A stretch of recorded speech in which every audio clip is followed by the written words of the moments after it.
Biology. I will teach you a chapter of inflammation and and repair. This is a very important chapter which related to the every field of medicine, surgery, and gynae, peds, and every part of clinical medicine in which the inflammation is you can deal with the inflammation. Um, the learning objective of our lecture are of inflammation is what is inflammation. We will learn uh, what is inflammation.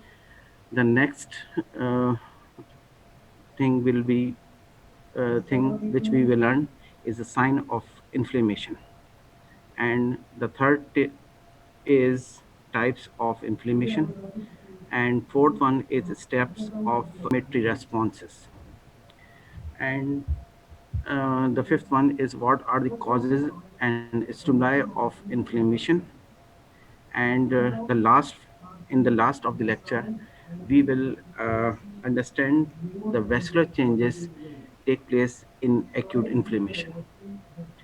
Indeed, the inflammatory process is a complex process and required thorough knowledge and interpretation of various factors to understand the whole process of inflammation.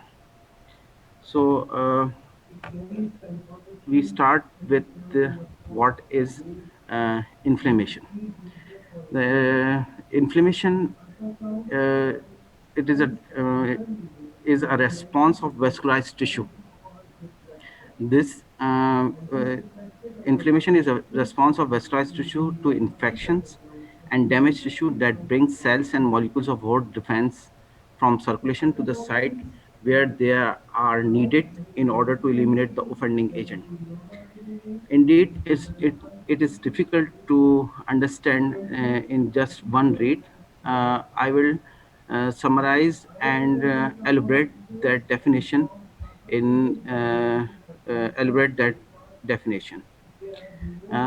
Suppose this is you can see that the picture adjacent to the text is of knee joint. Here you can see that the knee joint is uh, inflamed and the patient is suffering from septic arthritis.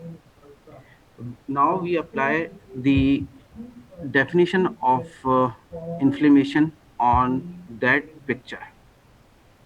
Suppose that knee joint is a battlefield, and the battlefield is comprising of these vascularized tissue, which is comprising of muscle, bone, skin, and all other structures which are present around the knee joint. These vascularized, these are the vascularized tissue. This is a battlefield. Suppose this is a battlefield, and the infection which is an enemy which invades that knee joint.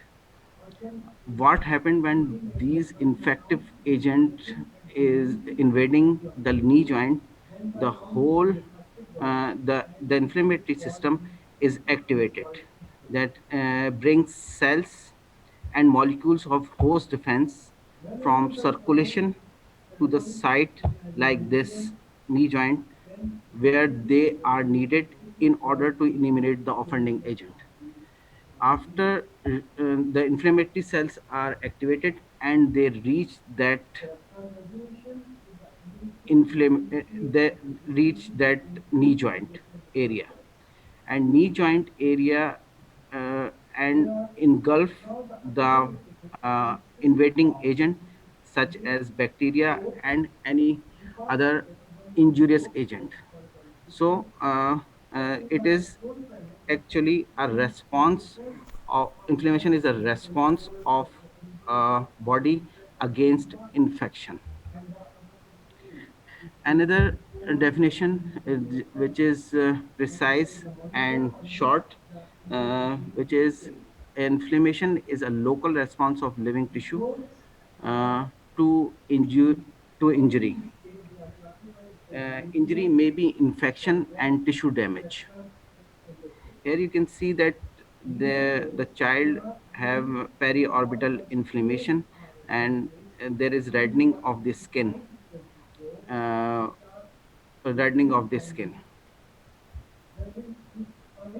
Many people believe that the inflammation is a harmful reaction of the body, while according to medical knowledge, it is a protective response needed for the survival of the patient.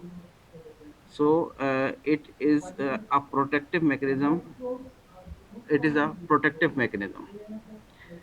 The inflammation, how will we will understand that the suffix is used for inflammation, uh, itis, after any organ, denote inflammation in that site, like appendicitis, conjunctivitis, meningitis.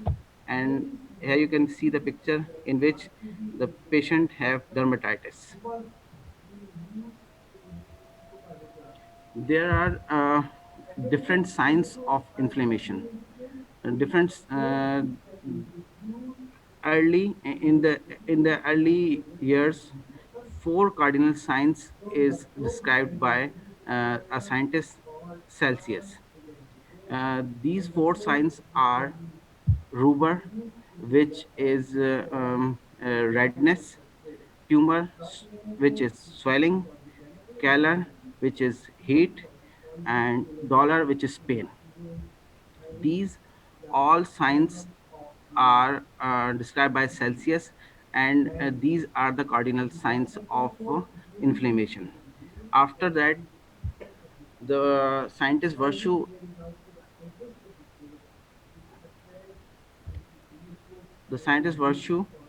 describe the fifth one, which is loss of function. You can see that the picture of big toe, with which showing which is showing um, rubor, which is redness of the skin.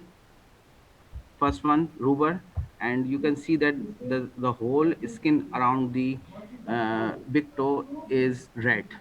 This is rubor. The second cardinal sign is tumor, which means swelling. You can see that the big toe is swollen, and the size of the big toe is increased. The third one is color, heat. You can compare the heat on patients by comparing the normal skin with the inflamed uh, area. Dollar is a pain, which is usually associated with production of prostaglandin synthesis, and it produces uh, pain.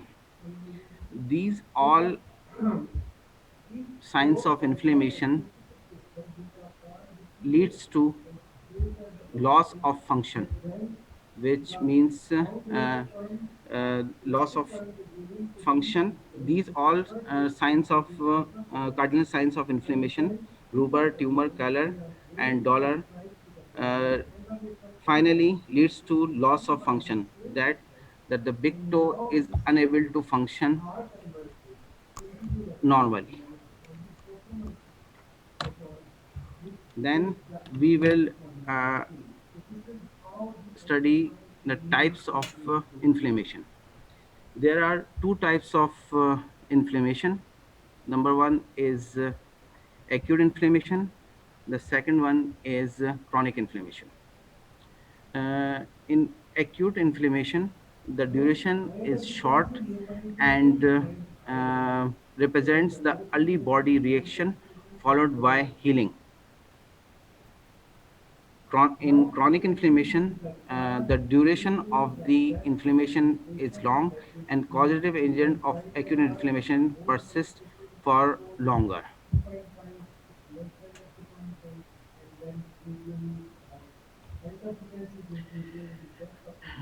This is a chart which shows features of acute and chronic inflammation.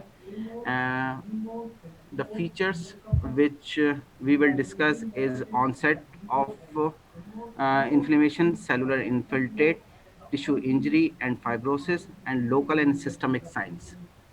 First, we will discuss the onset. The onset of acute inflammation is fast, and it takes uh, minutes to hours, while chronic is slow and required days uh, to develop. The cellular infiltrate in acute inflammation are mainly neutrophils, while in chronic inflammation, the cellular infiltrates are monocytes, macrophages, and lymphocytes. The tissue injury and fibrosis.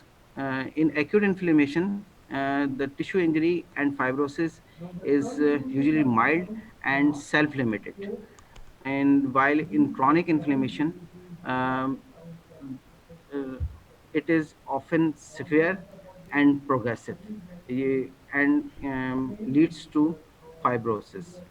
Local and systemic signs are more prominent in acute inflammation as compared to chronic inflammation. The local and systemic signs are more developed in acute inflammation as compared to chronic inflammation. There are different steps uh, uh, to develop uh, inflammatory reaction. Here we discuss the typical inflammatory reaction develops through a series of sequential steps. The steps of inflammatory response can be remembered. There are as 5 R's.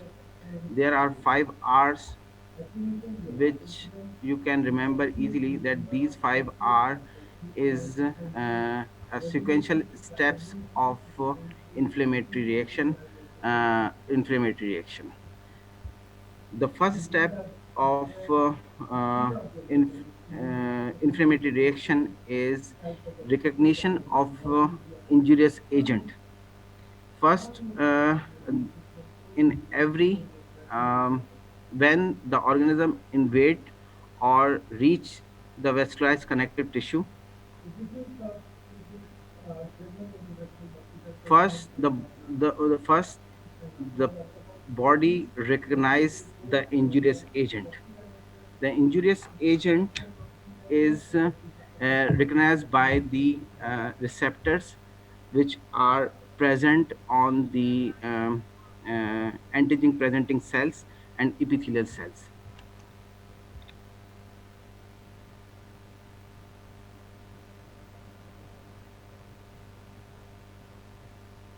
And these injurious agents are recognized by sentinel cells which are present in the tissue, and they are um, equipped with multiple uh, receptors on the surface. So the first inflammatory reaction sequential step is recognition of injurious agent. The second step is recruitment of leukocytes.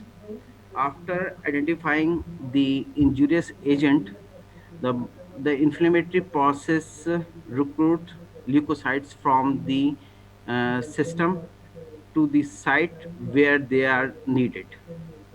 So the process of recruitment of leukocytes take place after the recognition of injurious agent.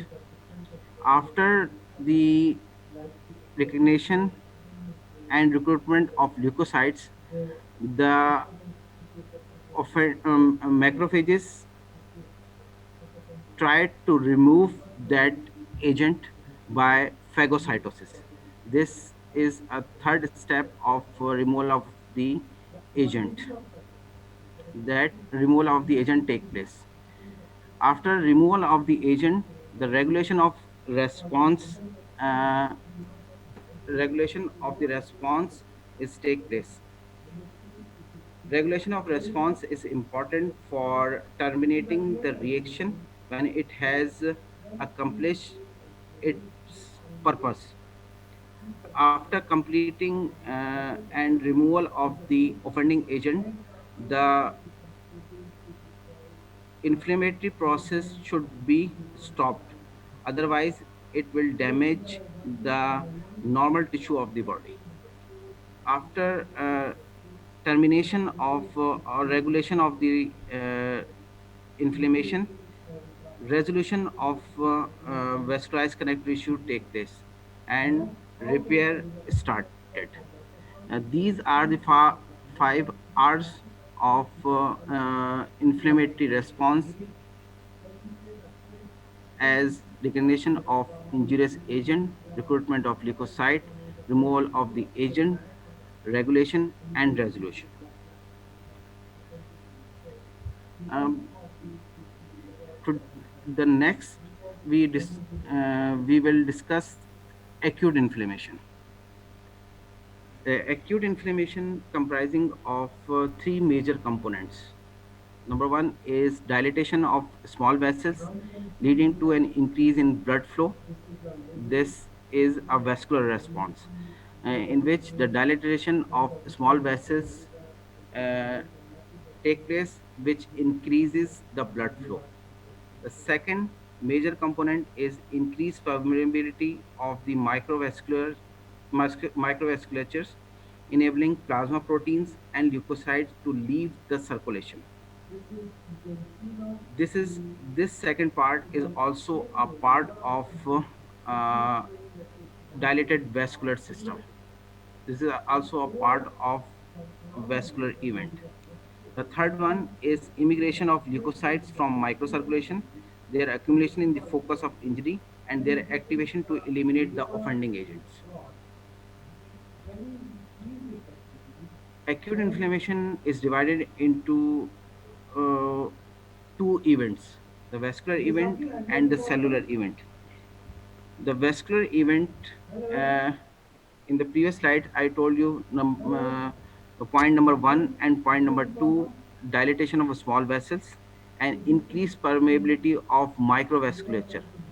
These are the part of uh, vascular event, while uh,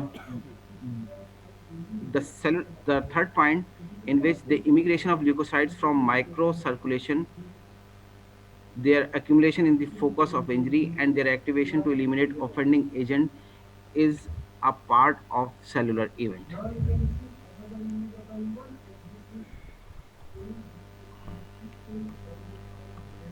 Before starting the vascular event of inflammation, acute inflammation, we will discuss the causes of inflammation, and we also say that the stimuli for acute inflammation, because the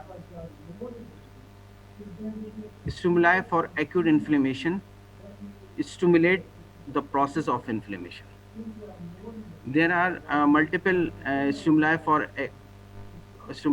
acute inflammation, which are infective agents like bacteria, viruses, and their toxins, fungi, parasites. These all are infective agents and they stimulate the process of inflammation. The second is immunological agent like cell-mediated antigen antibody reaction, in which the antigen antibody reaction creates an inflammatory process, and the inflammation is started after antigen antibody reaction. The third one is physical agents like heat, uh, cold, radiation, and mechanical trauma. The fourth one is chemical agents like organic and organic poisons. The fifth one is foreign body like suture material and dust particles. And sixth is tissue necrosis. These all are the stimuli and causes of inflammation which stimulate the process of inflammation in the body. Actually, they um, create started the inflammation after these stimuli are activated. Then how the recognition of stimuli, microbes, necrose cells,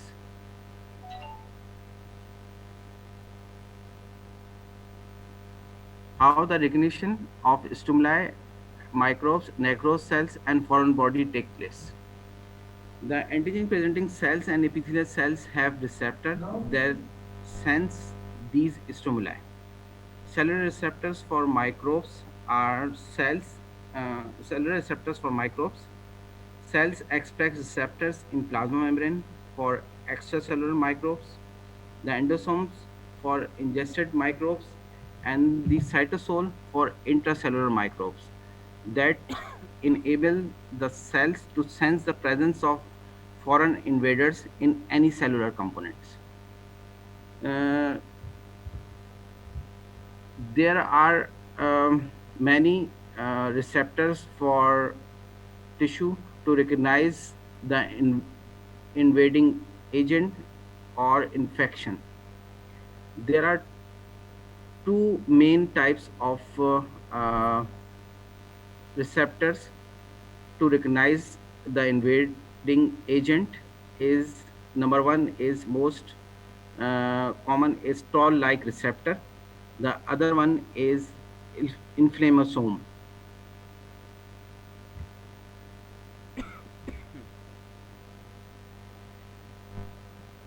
The toll like receptor, uh, that receptor have a capacity that it identify the microbial have microbial sensor, and these toll like receptors recognize all bacteria, viruses, and all um, microbiological um, um, factors of microbiological factors like bacteria, viruses, and parasites.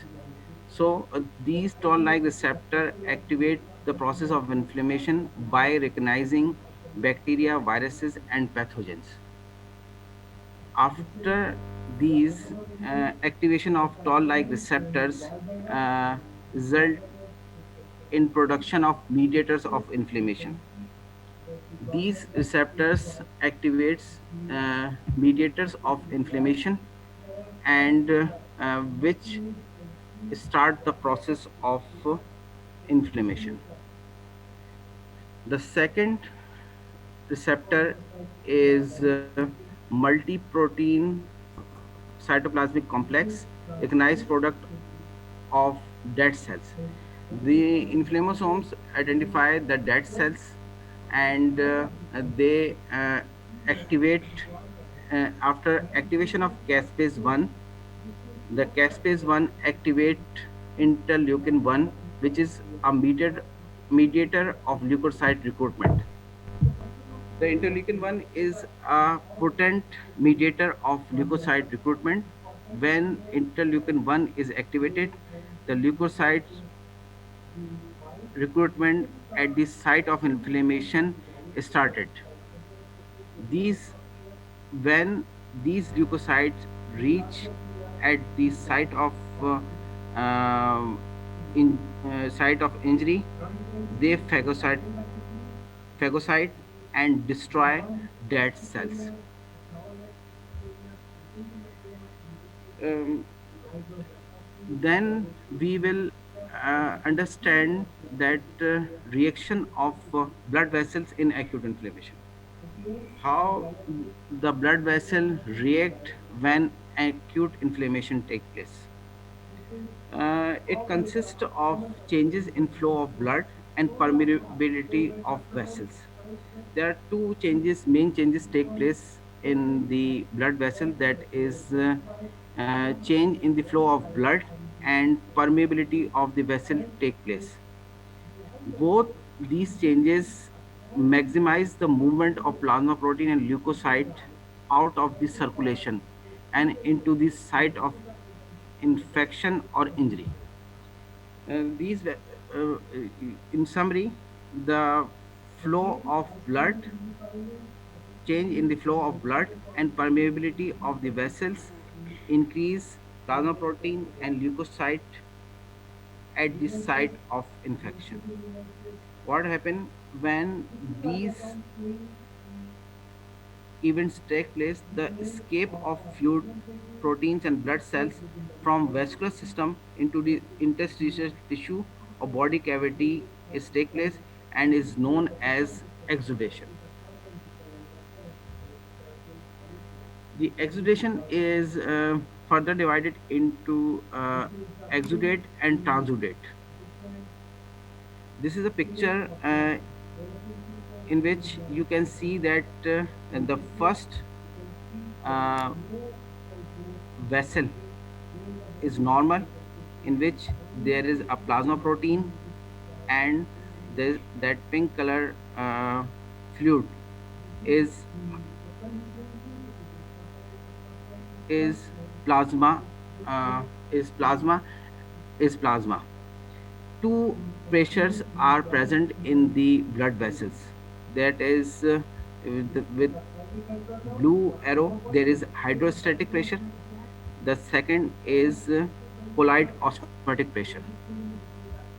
The hydrostatic pressure is hydrostatic pressure is uh, ve- uh, is a fluid part of the vessel, and the colloid pressure is a protein part of the vessel.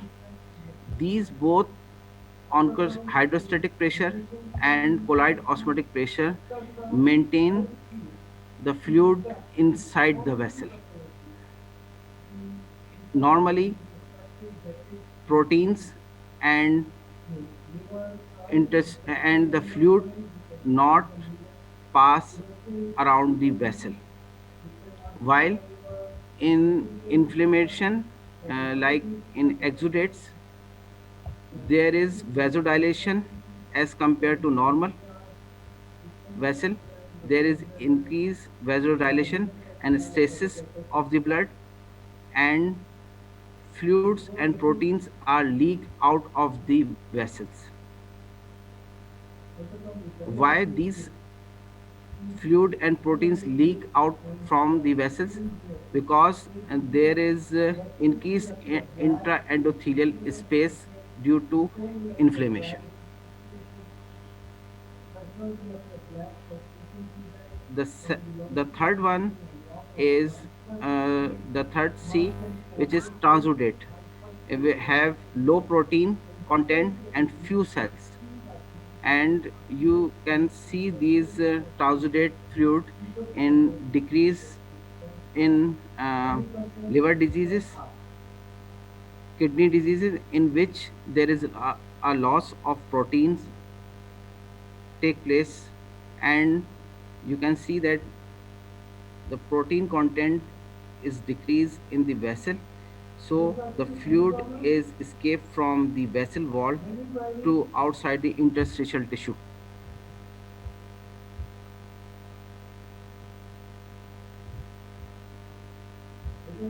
There is a difference between transudate and exudate. This chart will summarize the transudate and exudate uh, as cause of transudate is non-inflammatory. Usually, the cause of the transudate is non-inflammatory process, while in exudate, inflammatory process is the cause. The mechanism of transudase is ultrafiltration of plasma due to increased hydrostatic pressure with normal vascular permeability. While in exudate, increased vascular permeability is the cause of exudation. The specific gravity in transudate is less than 1, while in exudate is more than 1.018. In transudate, the proteins are usually less than 2 gram per deciliter, mainly albumin. And in exudate, the protein content is more than 2.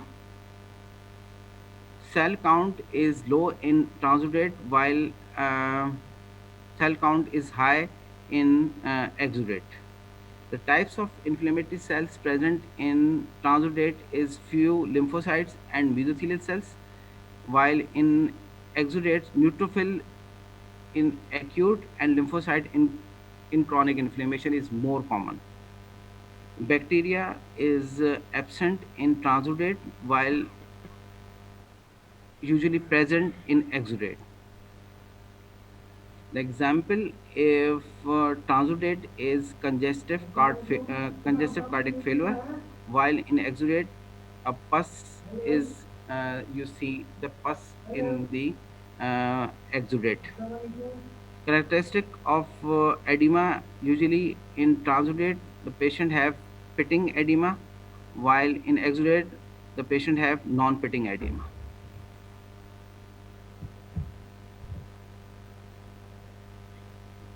Now we will discuss changes take place in vascular flow and caliber. How the and vascular flow and caliber changes in acute inflammation. After injury, immediately after injury, there is a vasodilation take place. Why vasodilation take place? There is due to histamine, there is vasodilation of vessel wall. After vasodilation, there is increase in hydrostatic pressure. The hydrostatic pressure of the vessels is increases. After increase hydrostatic pressure, increased vascular permeability take place. You can see that after increased hydrostatic pressure, the permeability of vessel is increases and the protein content is coming out of from the vessel wall. The third one, uh, after that, the exudation of protein rich fluid. You can see that the exudation of protein rich fluid from intravascular space to extravascular space take place.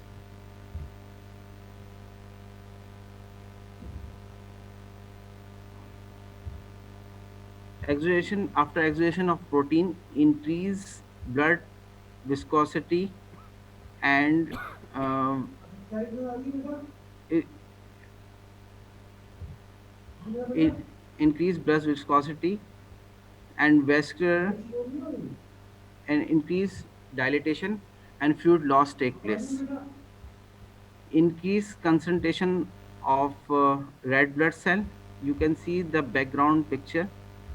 Normally, this is a normal vessel, and this is a vessel which is has increased concentration of red blood cell and vasodilation and increased concentration of blood cells.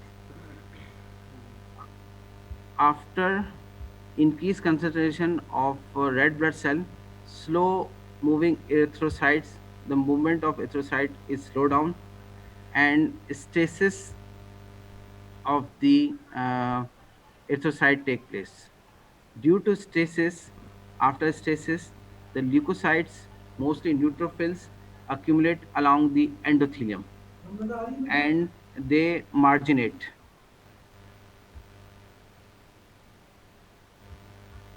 After margination of the neutrophils and leukocytes, activated by mediators, increase adhesion. After leukocyte mostly accumulate along the endothelium margination, adhesion of the adhesion molecules are activated. And after activation of adhesion molecules, Migration of leukocytes and neutrophils take place outside the vessel.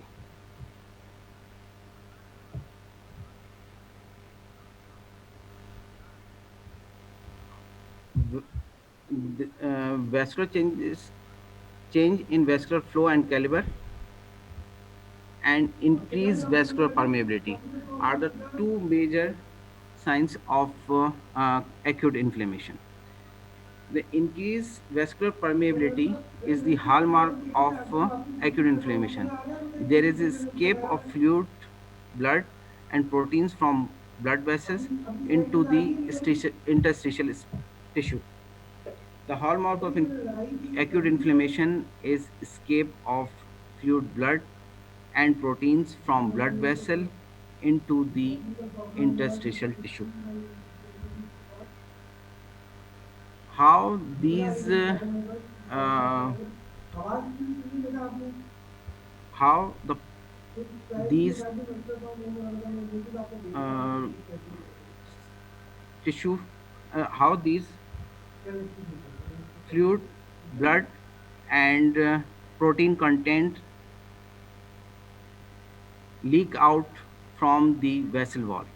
The increased vascular permeability mechanism is we will discuss that there are four mechanisms of increased vascular permeability. The number one is contraction of endothelial cells. Here you can see that normally these endothelial cells are close to each other and no fluid is coming out from the vessel to outside the interstitial tissue.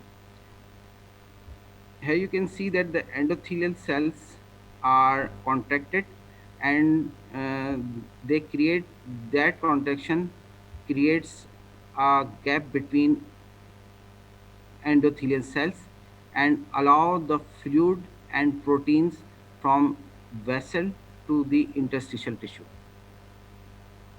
The second mechanism of increased vascular permeability is direct damage to endothelium, and in which you can see that the toxins and microbial agents destroy the endothelial cells, and the after damaging the endothelial cells, the the intravascular fluid is easily coming out of from the vessel and increases interstitial and accumulated in the interstitial tissue.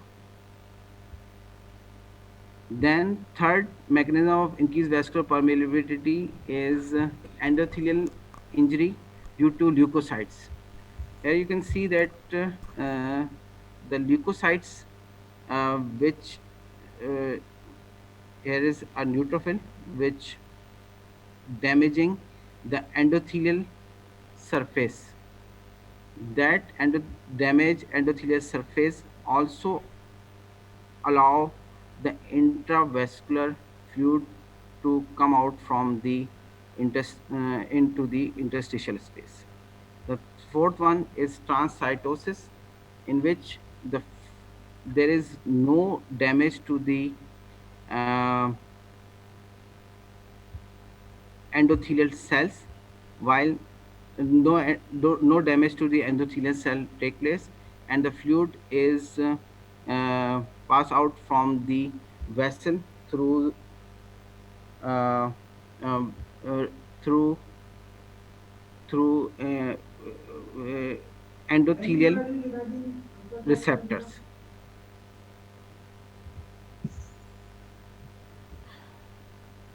We will describe each mechanism as contraction of endothelial cells, most common mechanism. You can see that the endothelial cells is contracted and the fluid is coming out from the intravascular space to interstitial space. It occurs immediately and is short-lived, immediate transient response. And these contraction of the endothelial cell is caused by histamine, bradykinin, and leukotriene.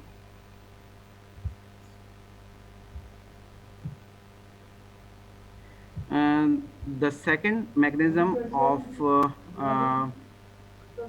is direct damage to endothelium and endothelial injury.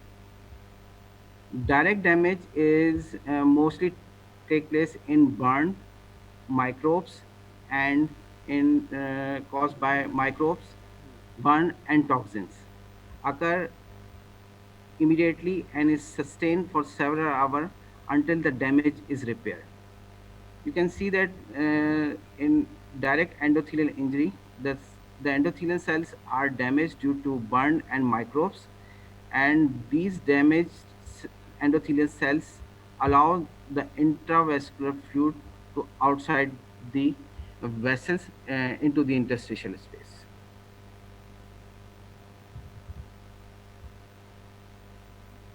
The third mechanism is endothelial injury due to leukocytes.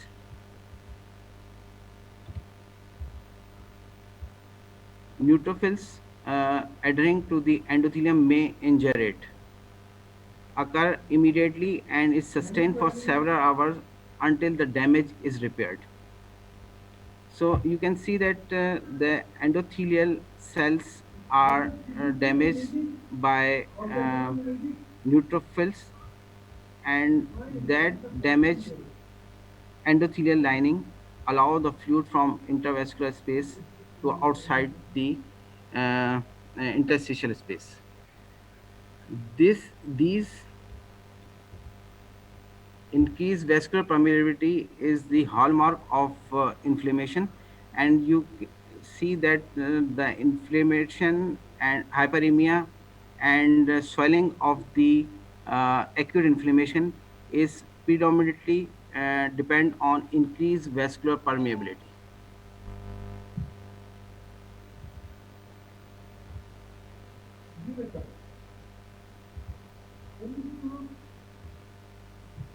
The fourth one is transcytosis.